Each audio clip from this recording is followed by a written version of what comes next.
अभी आप अध्यक्ष हैं, आगे आप में भूत लग जाएगा। लगेगा कि नहीं लगेगा बोलो? सत्य तो स्वीकार करोगे या नहीं? अब चाहे आप हो और चाहे कोई भी हो, किसी पद पर हो, जो भी जिस पद पर है उसके जीवन में भूत लगता ही है। लगता है कि नहीं लगता है? हाँ, अरे आपके जीवन में भी लग जाएगा। जितने लोग बैठे हैं, ये पर्याय चली जाएगी तो आपकी अगली पर्याय होगी तो आप वो पर्याय भूत हो जाएंगे। क्या होगी? वो पर्याय भूत हो जाएगी। भूत का जीवन मत जियो। महापुरुषों के जीवन को अभूतपूर्व कहा गया है। क्या कहा है? जो महापुरुषों का जीवन होता है वो अभूतपूर्व होता है। तो इस पर्याय में हम अभूतपूर्व बनने के लिए आए हैं। मुझे अभूतपूर्व जीवन जीना है।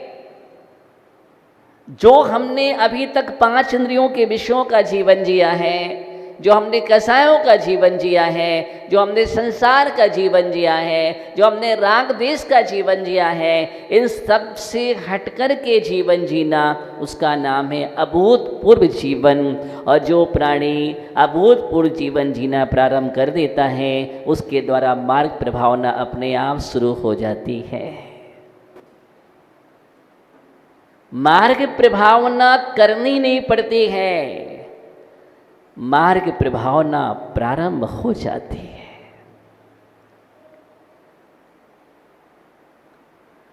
व्यक्ति से प्रभावना नहीं होती है, ध्यान देना। प्रभावना व्यक्ति से नहीं होती है, प्रभावना व्यक्तित्व से होती है। किससे होती है?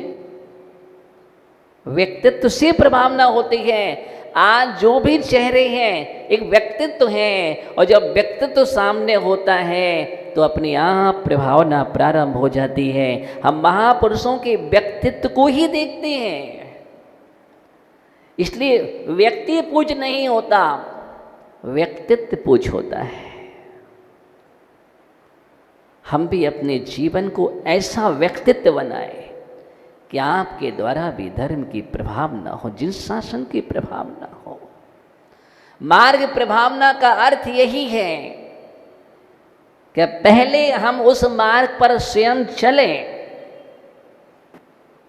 जब तक हम उस मार्ग पर चलेंगे नहीं, उस मार्ग पर बढ़ेंगे नहीं, तब तक जीवन में प्रभावना नहीं होने वाले। आचार्य भगवान ये कह रहे हैं कि पहले तो स्वयं के जीवन में प्रकाश होना चाहिए, तभी जाकर के लोग प्रकाश में आएंगे। जब स्वयं का जीवन अंधेरे से युक्त है और हम कहें प्रकाश की बात नहीं।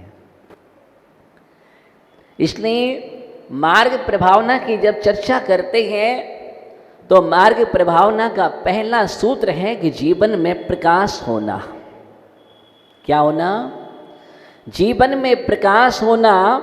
और जब प्रकाश होगा तभी हम आगे बढ़ेंगे।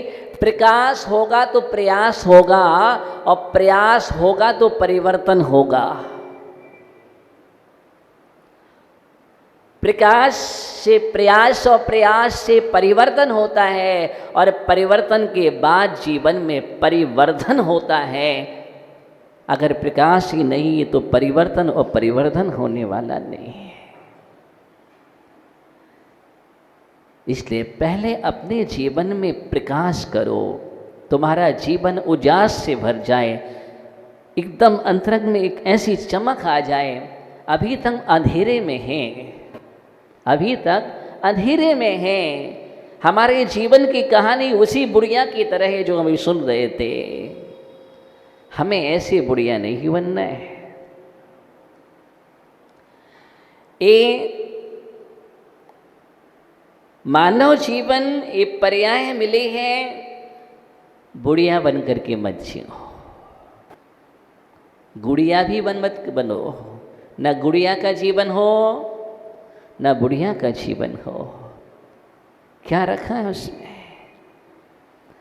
ऐसा ना हो जाए हमारे जीवन की वो कहानी बन जाए कि बुढ़िया बचपन में मर गए। क्या हुए?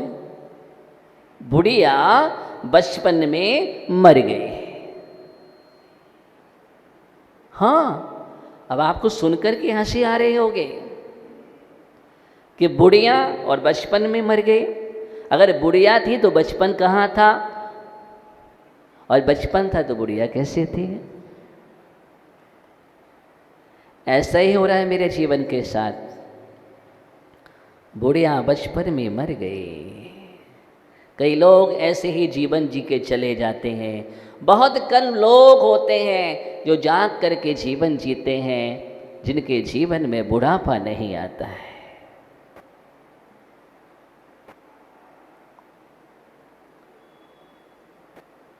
मुर्राज का पड़गाहन हुआ।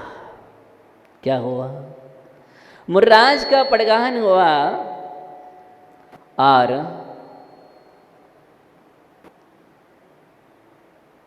आहार चल रहे हैं। एक महिला बहुत आनंद विभोर होकर के, वो घर की बहू थी, आहार दे रहे हैं।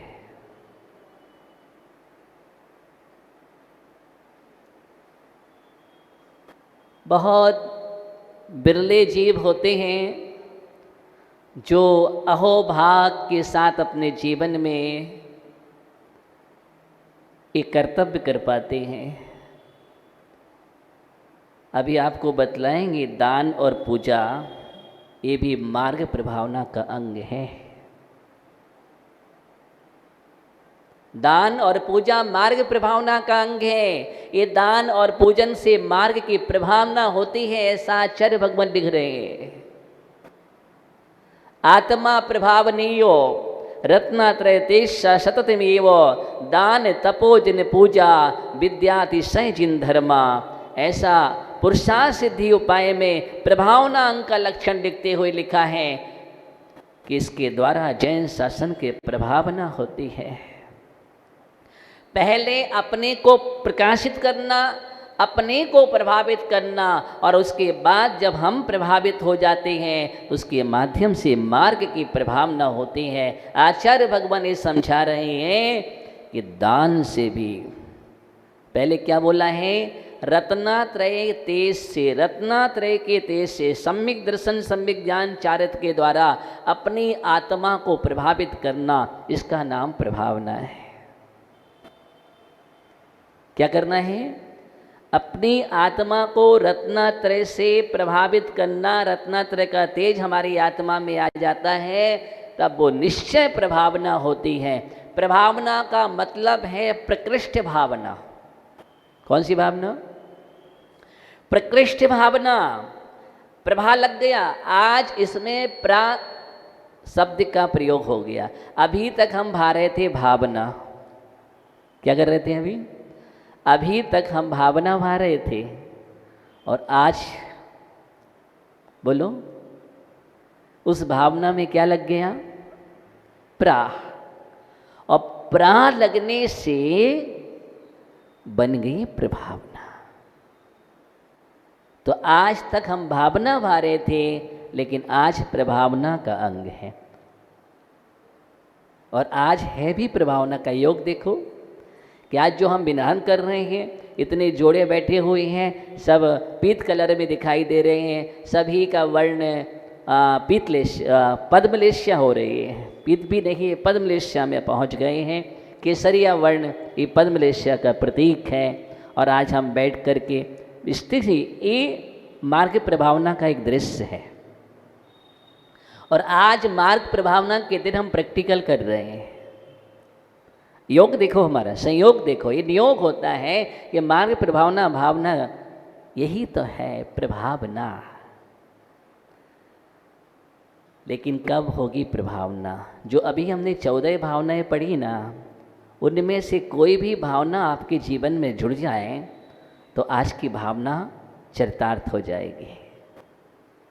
कोई भी भावना तुम्हारे जीवन में आ जाए, चाहे दर्शन विशुद्धि विनय संपन्नता शील वितृष्णा अवीक्षण ज्ञान उपयोग संवेग शक्तितः त्याग तप साधु समाधि वैयावृत्ति अरिहद भक्ति आचार्य भक्ति बहुसुध भक्ति आवश्य प्रवचन भक्ति आवश्यक परिहानी। कोई भी भावना अगर तुम्हारे जीवन में आ जाए तो मार्ग प्रभावना बन जाती है, और इन सब से शून्य है तो हमारे जीवन में हम क्या मार्ग प्रभावना करेंगे। कभी कभी आप सोचना कि हम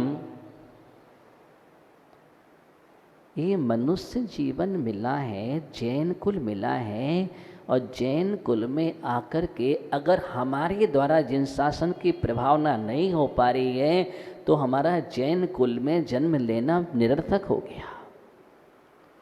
एक एक युवा, एक एक प्रौढ़, एक एक दादाजी दादी जी, हाँ, जो भी माताएं, उन सबका कर्तव्य बनता है कि हमारे द्वारा जिन शासन की प्रभाव न होना चाहिए, और ऐसा संकल्प होना चाहिए मैं ऐसा कोई काम नहीं करूँगा, ऐसा कोई कृत नहीं करूँगा जिसके द्वारा अप्रभाव ना हो। अप्रभावना नहीं होने देना ही प्रभावना है। समझ रहे बात की नहीं? अप्रभावना नहीं होने देना सबसे बड़ी प्रभावना है। मैं आपसे बात करना हो अभी, वह घर की बहू मुनराज को आहार दे दे, आहार हो जाते हैं। आहार होने के उपरांत बड़े भक्ति भाव से चौका लगाया था उसने, क्योंकि बहु संस्कारवान थी। घर में एक भी संस्कार हो बान निकल आए, एक भी संस्कारवान हो तो ध्यान रखना वो परिवार, वो घर संस्कारित हो जाता है। लेकिन कभी कभी ऐसा होता है कि एक ही संस्कारवान बना रहता है, बाकी सब, ऐसा भी होता है। भक्ति भाव से चौका लगाया था। चौक पूरा घर के बाहर, धर्मशाला में नहीं, घर के बाहर चौक पूरा, क्योंकि संस्कृति है ये, आगम की संस्कृति है ये। घर घर चौक पुरते हैं। चौका तो वही होता है जो घर में लगता है। चौका की परिभाषा तो वही है। ये धर्मशालाओं में चौका नहीं होता है, जो बात है सही है। गृह स्वामी होता है। गृह स्वामी अपने घर में जिस चौके का मालिक है, स्वामी है, वो भक्ति भाव से लगाया है, जोड़ा के साथ पड़गहन कर रहा है, अहोभाग्य के साथ द्वारापेक्षण कर रहा है, क्योंकि सदग्रस्त की पहचान है, श्रावक की पहचान है। ये क्या है? और ये दान शासन प्रभावना का सबसे बड़ा अंग है। संस्कृति को आगे बढ़ाने के लिए और अपने कर्मों को क्षय करने के लिए, पाप को नष्ट करने के लिए सबसे बड़ा अगर कर्तव्य है तो वो आहार दान देना है। ज्ञानियों, चौका लगाया, और चौके लगाने की पद्धति थी, मैंने तो आज तक सुना ही नहीं है किसी ग्रंथ में लिखा हो कि, अब समझ रहे हैं आप, लेकिन हम धीरे धीरे संस्कृति से हट रहे हैं। आज मैं कहूँगा, कोई दिक्कत नहीं, क्षमा बाणी के दिन क्षमा मांगूंगा आपसे। नहीं, मैं तो हर पल मांगता हूँ, ऐसी कोई बात नहीं है। अगर कोई बुरी लग जाए तो मैं अभी भी क्षमा मांगता हूँ, तस्मिच्छामि दुक्कडम, कोई दिक्कत नहीं। मेरे द्वारा हर पल क्षमा है और हर पल मैं क्षमा मांगता हूँ, ऐसी कोई भावना नहीं है। लेकिन जो सत्य है, व्याख्यान है, उसको कहा जाएगा और उससे आपको प्रेरणा मिलना चाहिए। कहने का मतलब ये नहीं कि आपने इस कान से सुना उस कान से निकाल दिया। इसका मतलब है कि आप अभी श्रावक नहीं हो। श्रावक तो वो होता है, ओहो, आप अगर चारक चक्रवर्ती ग्रंथ को पढ़ेंगे, आज मैं कह रहा हूँ, चारक चक्रवर्ती ग्रंथ को आप पढ़ना, आचार्य शांति सागर महाराज की जीवनी को पढ़ना। आचार्य शांति सागर महाराज सुना है आपने? मैं इसलिए कह रहा हूँ कि आज समाधि दिवस है। आचार्य शांति सागर महाराज का एक ऐसे आचार्य हुए कि दक्षिण भारत में जन्म लिया और दक्षिण भारत से पूरे उत्तर भारत तक जिन शासन की प्रभावना की, मुनि मार्ग को जहाँ जहाँ मुनि मार्ग में अवरोध हो रहा था उस मार्ग को भी उन्होंने आगे बढ़ाया है। किसने? चाणक्य चक्रवर्ती आचार्य शांति सागर महाराज महान तपस्वी हैं, साधक हुए हैं और अपनी साधना के प्रभाव से जिन्होंने मार्ग को दक्षिण भारत से लेकर उत्तर भारत तक निरंतर, उस समय तो ऐसा था, उन्होंने उस समय भी मार्ग खोला जब यहाँ अंग्रेज लोग की भी हुकूमत थी, लेकिन ऐसे में उनकी हुकूमत नहीं चली। दिगंबर साधु के सामने किसी की हुकूमत नहीं होती है, ध्यान रखना। इसलिए कभी भी दिगंबर साधु को हुक्म जारी नहीं करना चाहिए, अध्यादेश जारी नहीं करना चाहिए। ना होता है, किसी भी कानून में नहीं है कि दिगंबर परमेष्ठी साधु के लिए कोई अध्यादेश जारी किया जाए या प्रतिबंधित किया जाए, वो हमारी अज्ञानता है। तो चाणक्य चक्रवर्ती शांति सागर महाराज जिन्होंने हर जगह विहार किया, रास्ता जहां बंद था उस मार्ग को खोला, आगे बढ़े, और जहां संस्कृति धीरे धीरे बंद हो रही थी, लुप्त हो रही थी, उस संस्कृति को उन्होंने फिर आगे बढ़ाया। आप आश्चर्य करोगे, आचार्य शांति सागर महाराज जब दिल्ली में थे और दिल्ली में चतुर्मास कर रहे थे, एक स्थान पर रुके हुए थे, तो बड़ा समस्या खड़ी थी। अगर महाराज श्री कहीं जाए, निकले, थोड़ा लघु शंका भी जाते हैं तो 10-20 लोग घेर लेते हैं। आगे निकलते कमरे से बाहर 10-20 लोग घेर लेते हैं।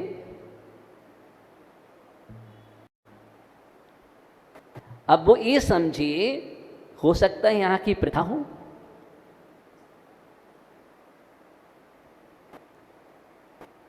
एक दिन एक विद्वान पहुंचे उनके पास, अच्छे विद्वान थे, माने हुए विद्वान थे। यही दृश्य उन्होंने देखा और देख करके चर्चा हुई तो मालूम, चर्चा में ये बात स्पष्ट हो गई कि हे आचार्य भगवान, आप जब भी जहाँ जाते हैं, बाहर निकलते, कुछ भी करते हैं, थोड़ा भी निकलते हैं, तो आप 10-20 लोग आपको घेर लेते हैं, तब आप निकलते हैं। आपको पता है किस कारण से हो रहा है? आचार्य भगवान, हाँ, यहाँ के लोग जागृत होंगे तो साधु के लिए सब लोग तैयार हो जाते हैं, तब निकल जाते हैं, तो उनकी भावना है। तो पंडित जी ने कहा, हे आचार्य भगवान, ऐसा नहीं है, यहाँ पर इस स्थान पर निकलना प्रतिबंधित किया गया है कि आप अलग से नहीं जा सकते हैं, ये नहीं कर सकते, वो नहीं कर सकते हैं, ऐसा यहाँ पर वो चल रहा है। ओहो, हुकूमत चल रही है, प्रतिबंधित किया गया है। जब आचार्य शांति सागर महाराज को ये मालूम चलता है तो आचार्य शांति सागर महाराज तत्काल पूरी कमेटी को बुलाते हैं और बोलते हैं, मालूम है कि कल मैं दिल्ली में जितने मंदिर हैं उन मंदिरों के दर्शन करने के लिए निकलूँगा।